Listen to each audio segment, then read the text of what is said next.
Hi hello guys, మీకోసమైతే ఈరోజైతే ఉపాసనలు ఎలా తయారు చేసుకోవాలో అదేనండి. మేమైతే దీన్ని కబాబ్ అంటాము, తెలుగులో ఏమంటారో ఎగ్జాక్ట్లీగా తెలియదండి, స్పెల్లింగ్ మిస్టేక్ అయితే మన్నించండి.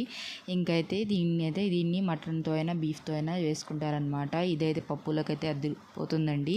ఇంకా ప్రాసెస్లోకి వెళ్ళిపోదాం రండి. ఏంటంటే ఇంకా మటన్ అయితే ఇంకా దీంట్లోకి అయితే చూడండి, ఇంకా పసుపు వచ్చి 3 స్పూన్స్, కారం 4 స్పూన్స్ వేసేసుకున్నాను, సాల్ట్ వచ్చి చూసి వేసుకోండి, ఎక్కువ వేసుకోవాలి.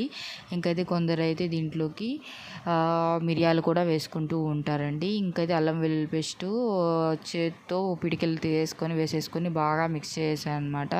మసాలాలు అయితే ముక్కలకి బాగా పట్టేలాగా పని అయితే మిక్స్ చేసుకోవాలండి.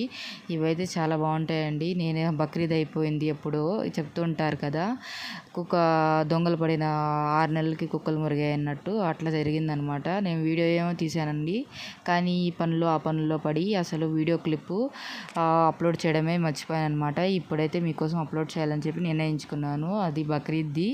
ఇప్పుడు మీకోసం అయితే ఇప్పుడు అప్లోడ్ చేస్తున్నానండి. ఇంకా అయితే చూడండి, ఇంకా మసాలా అయితే ముక్కలకి పట్టిన తర్వాత అయితే మనము కత్తిపీట ఉంటుంది కదా, అది తీసేసుకొని ఇంకైతే చూడండి మీకు ఎలా అయితే నేను చూపిస్తున్నానో అలాగే ఘాట్లు అయితే పెట్టుకోవాలండి. ఇంకా చూడండి, ఒక సైడ్ వచ్చి ఘాట్లు పెట్టుకొని తర్వాత మళ్ళీ ఒక సైడ్ కూడా అట్లే ఘాట్లు పెట్టుకోవాలి. ఎందుకంటే దీంట్లోకి మనకైతే తాడుని అయితే మనము పురుకోస లేకపోతే ఇంకా సన్నగా ఉంటుంది కదా, అది తాడును వేసి కట్టుకుంటాం అన్నమాట. బాగా ఎండలో బాగా ఎండితే చాలా బాగుంటుందండి పప్పుల్స్లోకి. మనం దేంట్లోకైనా అన్నం సగించకపోతే తప్పకుండా అసలు ఇది ఆయిల్లో ఫ్రై చేసుకొని తింటే చాలా బాగుంటుంది. ఇది తెలిసిన వాళ్ళు ఈ టేస్ట్ అయితే మర్చిపోరు.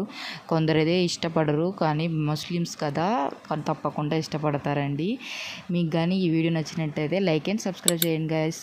మొత్తానికైతే మా ఇంట్లో అయితే కబాబ్ రెడీ అయిపోయిందండి. Okay guys, bye.